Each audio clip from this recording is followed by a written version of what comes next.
রমাদানে কখন দোয়া করলে দোয়া কবুল হয়? রমাদানে কি দোয়া কবুলের আলাদা কোনো সময় আছে কিনা? রমাদানে কখন দোয়া করলে দোয়া কবুল হয় ভাইরা? নবী সাল্লাল্লাহু আলাইহি সাল্লাম বলেছেন, সালাতুন লা তুরাদ্দু দাওয়াতুহুম, তিন ব্যক্তির দোয়া ফেরত দেওয়া হয় না। এর ভিতরে এক ব্যক্তি হলেন ওই ব্যক্তি যেই ব্যক্তিকে আল্লাহ তাআলা রোজা রাখার তৌফিক দিয়েছেন। আস-সাইমু হাত্তা ইফতির, ইফতার রাখ পর্যন্ত রোজাদারের দোয়া কবুল হয়। কিন্তু স্পেশালি ইফতারের আগের টাইমটা দোয়া কবুল হয়, যে টাইমে আমরা ছোলা মুড়ি মিশানোতে ব্যস্ত থাকি, ওই টাইমটাতে দোয়া কবুল হয়। এই জন্য ছোলা মুড়ি যা মেশানো দরকার আগে মিশায়া সূর্য ডুবার আগে 10-15টা মিনিট মনোযোগ দিয়ে দোয়া করবেন ইনশাআল্লাহ। রমাদানে কিভাবে আল্লাহর কাছ থেকে ক্ষমা পাবো? গুনাহ মাফের সবচেয়ে বড় মাধ্যম কি? কিভাবে ক্ষমা চাইলে সব মাফ হয়? মেহরবানি করে জানাবেন। ভাইরা আমার, ক্ষমা চাওয়ার জন্য আল্লাহর কাছে অনুতপ্ত হতে হবে যে আল্লাহ যত গুনাহ করেছি আপনি মাফ করে দেন। তওবা করতে হবে, লজ্জিত হতে হবে, অনুতপ্ত হইতে হবে। এরপরে কায়মন বাক্যে অন্তঃস্থল থেকে আল্লাহর কাছে দোয়া করতে হবে মাফ পাওয়ার জন্য। এবং বিশেষ করে সাহারির সময়, ভোর রাত, দোয়া কবুলের সময়গুলো বেশি বেশি করে দোয়া করে ক্ষমা চাইতে হবে, ক্ষমা নিতে হবে।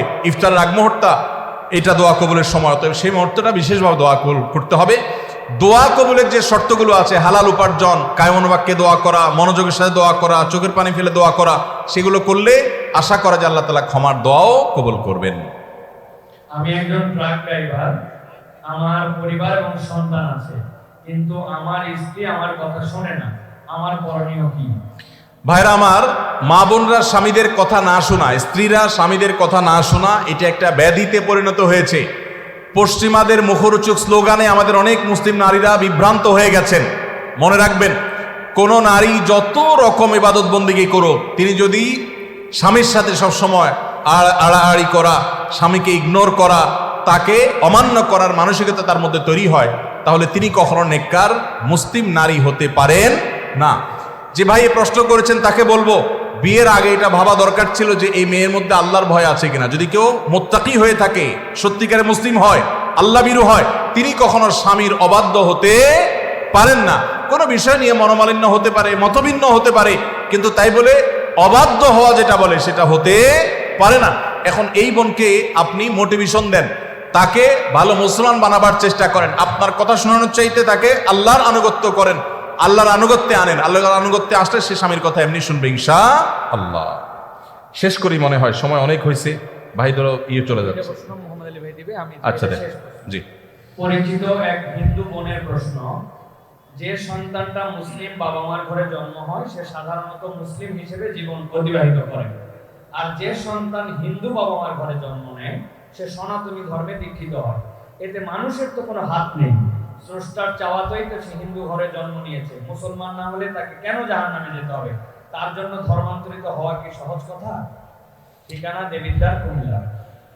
ধন্যবাদ। যেই হিন্দু বোন প্রশ্ন করেছেন সেই বোনকে আমি বিনয়ের সাথে বলতে চাই, আল্লাহ রাব্বুল আলামিন আমাদের প্রত্যেককে বিবেক দিয়েছেন। যাকে আল্লাহ বিবেক দেন নাই, যিনি মানসিকভাবে সুস্থ নন, সেই লোকটা এই জবাবদিহিতার আওতায় নাই। আল্লাহ যাকে সুস্থ বিবেক দিয়েছেন তাকে তার বিবেক সত্যের প্রতি অনুসন্ধান করার, সত্যের পথ খুঁজে বের করার শক্তি সামর্থ্য দিয়েছেন। এটা ঠিক যে মুসলিম পরিবারে জন্মগ্রহণ করার কারণে একজন শিশু একটা অ্যাডভান্টেজ পায় ইসলাম গ্রহণ করবার জন্য। একজন শিশু তিনি অন্য ধর্মাবলম্বী মা বাবার ঘরে জন্মগ্রহণ করার ফলে সে এই অ্যাডভান্টেজটা পায় না, এটা ঠিক। কিন্তু আল্লাহ যে তাকে বিবেক বুদ্ধি দিয়েছেন, সেই বিবেক বুদ্ধি খরচ করা তার কর্তব্য। তার কাছে ইসলামের দাওয়াত যদি পৌঁছে থাকে, ইসলাম যে একমাত্র সত্য ধর্ম, সেই আহ্বান যদি পৌঁছে থাকে, আল্লাহ কোরআনে বলেছেন ইন্নাদ-দীনা ইনদাল্লাহিল ইসলাম, ইসলাম হলে আল্লাহর কাছে একমাত্র মনোনীত দিন। আল্লাহ বলেছেন ওমান ইয়াবতাগি গায়রাল ইসলামি দীনান ফালা ইউকবালা মিনহু, যে ব্যক্তি ইসলাম ছাড়া অন্য কোনো ধর্মকে দিন হিসাবে গ্রহণ করবে সেটা আল্লাহর কাছে অ্যাকসেপ্ট হবে না। এই যে অ্যাকসেপ্টেড হবে না দিন ছাড়া অন্য, ইসলাম ছাড়া অন্য কোনো কিছু, এই দাওয়াত পৌঁছার পর তার দায়িত্ব হয় তার বিবেককে খরচ করা, এটা আসলেই সত্য দিন কিনা সেটা অনুসন্ধান করা। সে এতটুকু যদি না করে তাহলে সে তো আল্লাহর কাছে দায়ী হবে।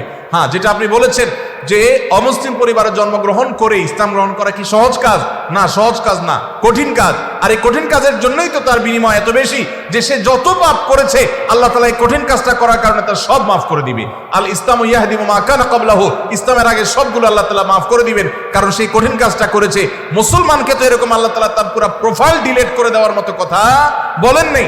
এটা নতুন ইসলামে যারা আসবেন তাদের জন্য রয়েছে। আর যারা খ্রিস্টানদের সম্পর্কে আল্লাহ বলেছেন আহলে কিতাবদের সম্পর্কে যে তারা যদি ইসলামে আসে তাদেরকে ডাবল সওয়াব আল্লাহ তাআলা দিবেন, কষ্ট হবে, ফ্যামিলির বিরুদ্ধে তাকে যেতে হবে, এই জন্যই তো আল্লাহ তাআলা এই রিওয়ার্ডগুলো তাকে দিচ্ছেন। আল্লাহ আমাদের সবাইকে হেদায়েত লাভ করার তৌফিক দান করুন।